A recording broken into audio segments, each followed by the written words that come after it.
Welcome back. Now on What's Elijah's Thoughts Today?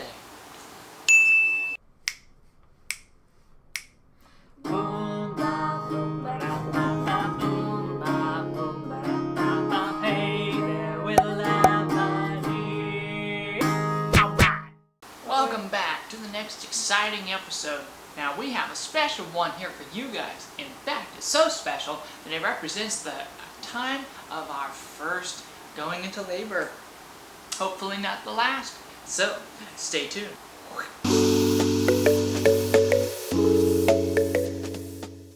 So basically, yeah, we waited for a long time before Eleorah came out because her position wasn't safe, I guess, while we were waiting for the dilation. So they had to like flip me over to the side, making me sit down.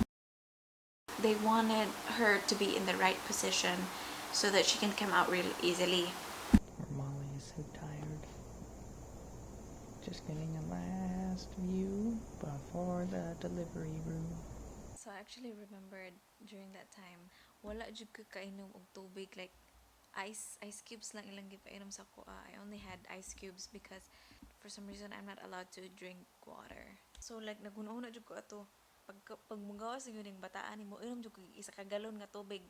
I did drink lots of water after that. Pila ka baso jud akong nainom, and starting from 9 p.m. of July 18, I think, until like July 19, like afternoon 1:44, wala jud ko kakaon. Here's the father. He's so annoyed about the beeping and the heartbeat. Well, they provide you with a very nice accommodations. When I say that with a wee bit of sarcasm, because my accommodations included a beeping computer monitor that did not stop beeping throughout the whole frickin' night. When I asked them to turn it down, they did, and I appreciated that. But then we had the baby's heart monitor going.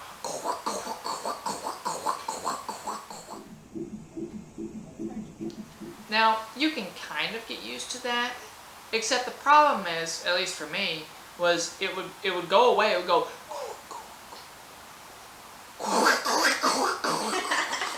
and it would just like get really loud all of a sudden. It would do it about every 5 minutes. So every 5 minutes I have a panic attack that something's going on. I was like so miserable, and I didn't want to complain because I knew that Molly had it even worse. And as much as I complained about my own experiences, I acknowledge that my experience was nowhere near as bad as hers was. If you're doing the same procedure as me, everything is just uncomfortable, like I'm tied down. It's so annoying. Like it would be nice to be like in labor without all of the things hooked up. It's so annoying, especially when I'm in pain. It's just like it's in the way. Guys, pay attention. When she needs your help, give her help. Treat her like the queen that she is. She came out at 1:44 p.m. So we were there from about 2 a.m. to 1:44 p.m. So it's 11, almost 12 hours. When I first saw her, the first thing I saw was her cheeks. At first, nakaingon jud ko nga pangit ba ring bataan ni oy. Kasi dako siya aping nya murag puro siya aping, wala siya swang. I was like so disappointed. Bastos kay nga inahan ba no, but like expecting na yung tao sa iyang face. Charot lang. But when I saw her again, I saw that she was pretty. I told you. She's cute. You did a good job, Mama. The 3D printer was successful. And when Eleorah finally came out, it took like 30 minutes to actually get her out. It kind of flew by pretty quick though. I remember being there with Molly while she was doing her pushes, and I was like holding her, and I was like pushing with her, which is weird. Like I was just tensing my abs or whatever. Really? Yeah, I was just like going kind of thing. And do you want me to describe what I saw? No, you don't have to. Alright, baby came out. Along with other stuff.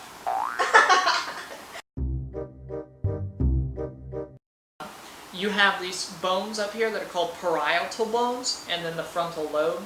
So like in her case, she was a cone head because the frontal lobe actually went underneath the parietal bones. And so her head came out more like this.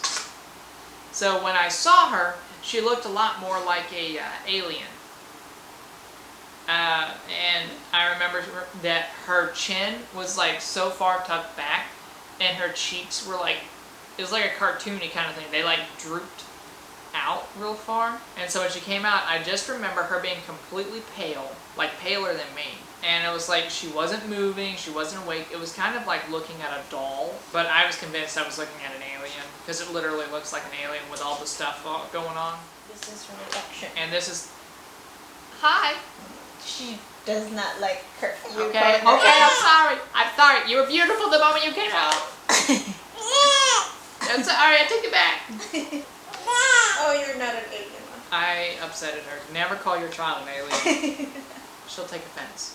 Basically, when they took her away to, like suck the snot out of her and prepare her and whatnot, clean her off. Step cars, 8 and 9. Did you take off For color. color? Yeah. That's when she finally started like moving around, and after a while, color came to her skin. And then it was kind of like, wow, there's actually a person there. Molly's always been asking me, like, do I love Eleorah, or how do I about her, things like that. And I've always been having to respond with, I don't really have a connection with her yet, because my relationship with Eleorah started the moment she came out, basically. That's just the way I was, at least. Now, other guys may be different.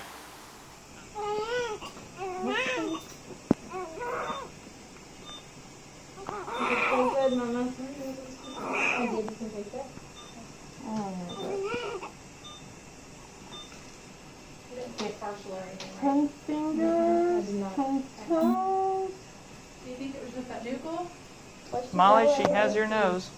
And after that, the midwife stitched me up after all the pain of the contractions. And I thought, like, after she came out, it would be better. But then it wasn't. Like, I had to endure all the stitching. I could feel the stitches, and she kept, like, poking inside me. And the stitching took longer than her coming out. You excited? Yeah, thank you. Final meter soon. The nurses saw that I was still bleeding after she stitched me up, and so they had to call the midwife again and put like a packing so that it doesn't bleed.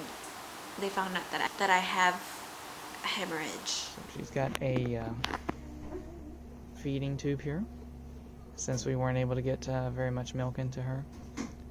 Then we have a heart rate monitor here, right here.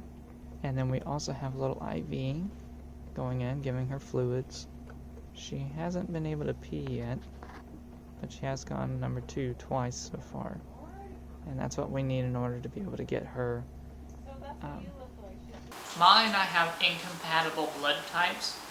It can cause this thing called ABO incompatibility. Well, the baby has a blood type that is based on our genetics, and it may not mix well with Molly's blood type. So because of that, her blood attacks the baby's blood. It literally treats the baby as if it's a foreign invader and tries to kill it, basically. Thankfully, that's not too big of a deal nowadays. There's medicine that they can give. But basically what ended up happening was she came out jaundiced, which is French for yellow, I think.